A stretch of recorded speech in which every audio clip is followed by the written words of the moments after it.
everyone. Welcome back to another episode of Vikings Happy Hour, sponsored by Lake Monster Brewing, Eastside Jiu-Jitsu, and That's Badass Wood Art. Remember to use promo code CTPocket for 25% off any one item at that'sbadasswoodart.com. Keep the conversation moving here. You mentioned TJ Hockenson, so that feels like a good transition from my side. Cole Kmet from the Bears signed a 4-year, $50 million contract on Wednesday, which leaves at least me wondering, what the hell does a TJ Hockenson contract extension look like? Because if Kmet's going to get that, which puts him as a top 10 paid tight end in the NFL, like TJ Hockenson and his camp, they have got to be pounding the table for top 5 money, which, by the way, I went and looked. Top 5 money would put him, between Dallas Goedert and Mark Andrews, probably in that $14-ish million range. But my guess is he's going to probably reset the market. Like, you think he goes above Darren Waller? Well, I guess I don't know his contract. I didn't do as much prep as you did. Year. So I doubt he goes that high, or maybe he does. But, these guys, they're always resetting the market, right? We all know the best tight end in the league is Travis Kelce. We all know, number 2 is somewhere between Mark Andrews and George Kittle, right? So, yeah. And then TJ is right there at maybe even at 2. You never know, right? So he deserves that money. Now, you look at Cole Kmet. He had a pretty darn good year last year. I mean, him and Jefferson or Justin Fields, they were really clicking last year at the end of the year. And I mean, I was just looking at this from a fantasy perspective, just because, dynasties and stuff that we're doing.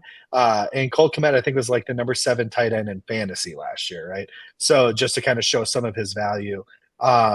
Dude, Josh Oliver, I didn't realize made more than TJ Hockenson. Mm-hmm. Well, right now, yeah. I mean, he just got paid. He just got paid off his rookie contract. Yeah, TJ's on the rookie contract. So yeah. So I would assume TJ is probably going to be somewhere in the 15. I think me and Myles talked about this on a show earlier this year that we anticipated probably being somewhere in that 15 range. Yeah. But yeah, who knows? He might reset the market just because. Why not? He deserves that. Like, he deserves to get paid that amount. One thing Sounds that I rich wanted to me. Well, so I was gonna pose this question to you, Flip, because I did when that contract came out on Wednesday about Cole Kmet, I tweeted like TJ Hawkinson's going to be a rich man. Well, our founder of the show, Jason Brown, commented and said that a comp pick is incoming. You think the Vikings maybe just say, thanks for your 2 years, TJ, we'll take a 3rd round pick for whatever contract you go ahead and sign with another team? And you I think 15 million is the breaking point for that. I don't think you go above 15 million. I don't as think your wide receiver too, though, technically, right? Like, that's fine. I mean, Mark Andrews is making 14 million. Travis Kelce is in that $15 million range. George Kittle is in that $50 million range. Those are wide receiver ones, basically. Those are receiver ones. But those contracts are also 2-3 years old, right? Right. Like, they reset the market at the time, and then now we got to reset the market, and then Travis Kelce next year is likely again at demand 20, and it's just going to keep going up and up and up. Same breath, you can say Lamar Jackson in the same breath as Patrick Mahomes. You say Justin Herbert in the same breath as Josh Allen. I don't think you can say TJ Hockenson in the same breath as George Kittle and Travis Kelce. And so I think there's a discount there where you're like, you can say, hey, play one more year and let's get that comp pick. If you really think you're the best tight end in the league, a tight end who's going to reset the market, it sounds a little rich to me. So what I'm hearing is Flip doesn't want TJ Hockenson in our future if it's over 15 million. Yeah. And I think I'd add to that, like, I'm looking for 4 years. I'm not looking for like a 2 or 3 year extension. I would agree with that. My only point I would have to add here, and I'm trying to pull it up. I think you're downplaying the effect that TJ had last year. Like, his numbers since he joined the Vikings were like, they were top 3. They were in the same sort of conversation as a Travis Kelce and George Kittle. Now, I don't think TJ Hockenson is Travis Kelce, but you could sell me on George Kittle range, especially in a full season here. And see, the reason why I like Hockenson and actually kind of liken him to a Kittle is where Kelce doesn't do this as much, but Kelce is just in another tier, in my opinion. But he's a phenomenal blocker. I mean, phenomenal for a tight end, right? Like he can get in there and rough it up and do pass protection or run blocking with the best of the tight ends, right? With the George Kittle, I don't think he's as good as George Kittle is, but he's right there in that. So You don't think he's that's as good what as I'm George saying Kittle? is like I'm saying as a blocker, as a pure blocker. I think Kittle's a beast. So I mean, have you seen that guy just like react to anything? He's literally He's insane. also super goofy. Yeah, that's what I mean. Like he's just wired differently, which makes him very effective at what he does, right? So, but I think TJ is like right there. So, I think with his ability to be a wide receiver 2 essentially, or a top 2 target on a team with the blocking ability as a tight end, it gives me a little bit more leeway than maybe Flip is giving of like, yeah, I'm okay if he is at like 15, 16. Yeah, I don't really want him to reset the market either because, again, that's rich. But if he does reset the market, I hope it's like had a 5-year deal, right? So where we have a lot more flexibility to move money around, get out of the contract early and redo the deal for him later if needed, but, and try to, have a little bit more leeway. Something that Kirk hasn't done for us in the past, which we've all said would have helped us like him more if we've had a little bit more flexibility with his contract. So hopefully TJ does that for us. Front load it, because in 5 years you'll be paying Jordan Addison his second contract. At 5 years, I mean, let's talk about the other investments they made, and I think that's what changes the equation. Is you do sign a Josh Oliver, you do draft a Jordan Addison in the first round, where if for Jordan Addison to be a hit, he's going to be competing for the second most touches on the team this year. Yeah. So that is a near-term thing where you may be looking at TJ Hockenson as a third option behind Justin Jefferson and Jordan Addison if things go well. You may be as it should be. Right. So that puts a limit on how much you're willing to pay TJ as well.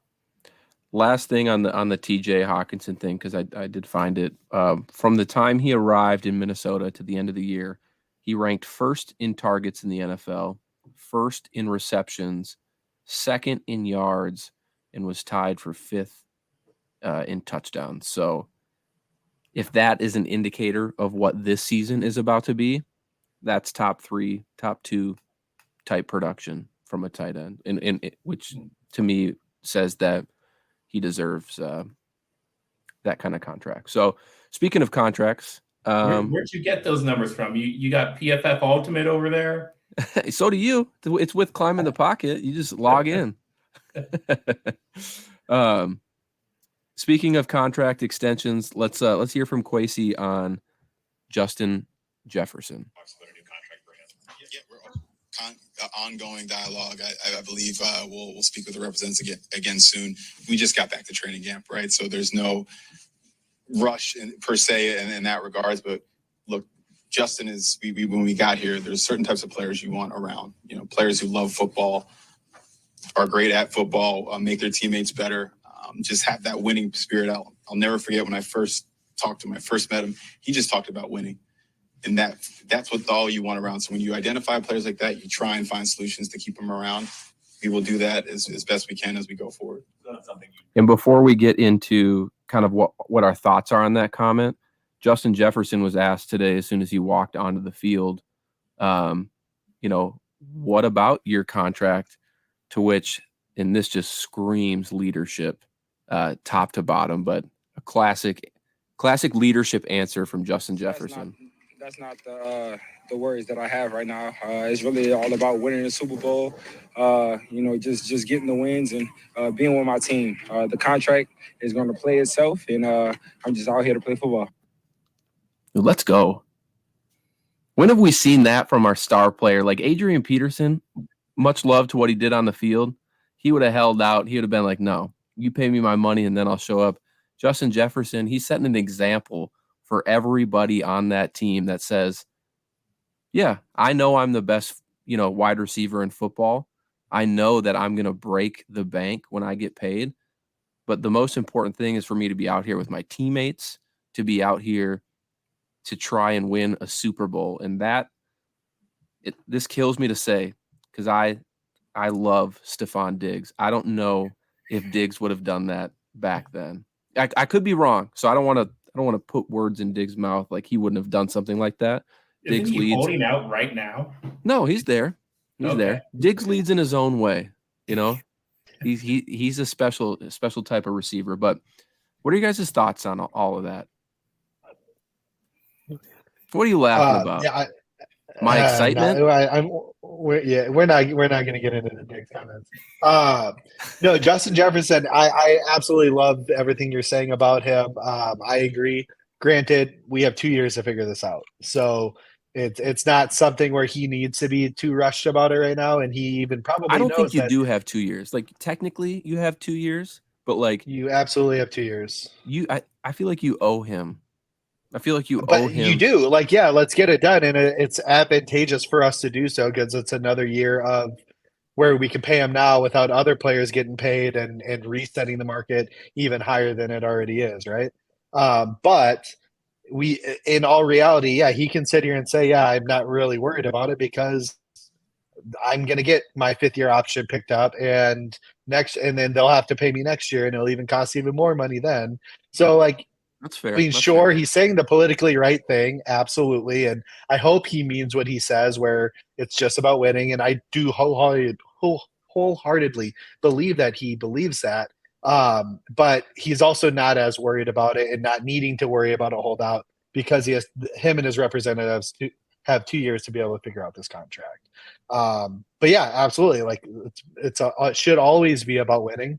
And yeah, let your play do the talking and let your agents do what they're paid to do.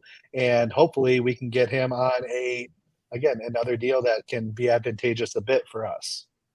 Flip, you've seen all the receivers here in Minnesota thus far dating. So have we, but Moss, Diggs, Carter. Now we're here with Jefferson. What are your thoughts on how this is going to all play out in kind of Jefferson's comments today? Yeah, I think the difference between Jefferson and those other receivers is that at this point in his career, he is more mature than any of those receivers were. Maturity beyond his years. And, I don't know the guy personally, but if I had to speculate, I'd say it's because he just comes from a long line of receivers at LSU. It's not just Jamar Chase, it's Jarvis Landry, it's Odell Beckham. He has examples that he can follow, and it doesn't just show up on the field. I think the comment that Justin Jefferson makes about just wanting to win, it's because he's taken care of his money up until this point. He is very mature in the way he spends his money as well. GQ has a series on YouTube, How I Spent My First $1 Million, which if you go watch that Justin Jefferson one, half of it he put into savings right away. And so when you got half your money in savings, that allows you to have flexibility to say, all I care about is winning. That allows you to have flexibility to say, you know what? You don't want to give me the deal this year. I can go into next year and get an even bigger contract extension.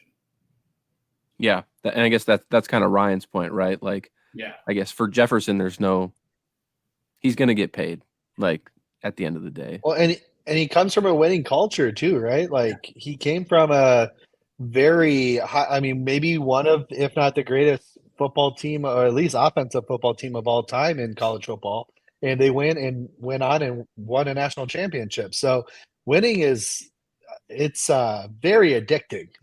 So for him, he's just sitting here itching like, I want another championship. I want that feeling again where instead of Joe Burrow, it's Kirk Cousins lighting up that stogie, right? Like he wants that feeling again. and it's gonna take everything he has to be able to get us there too. I mean, he's a very integral part of this team. So he needs to be focused on that if that's his ultimate goal, which I'm sure it is. I'm purely speculating, but there's got to be like some slight motivation for Jefferson to be like, I have to win a Super Bowl before Burrow and Chase do.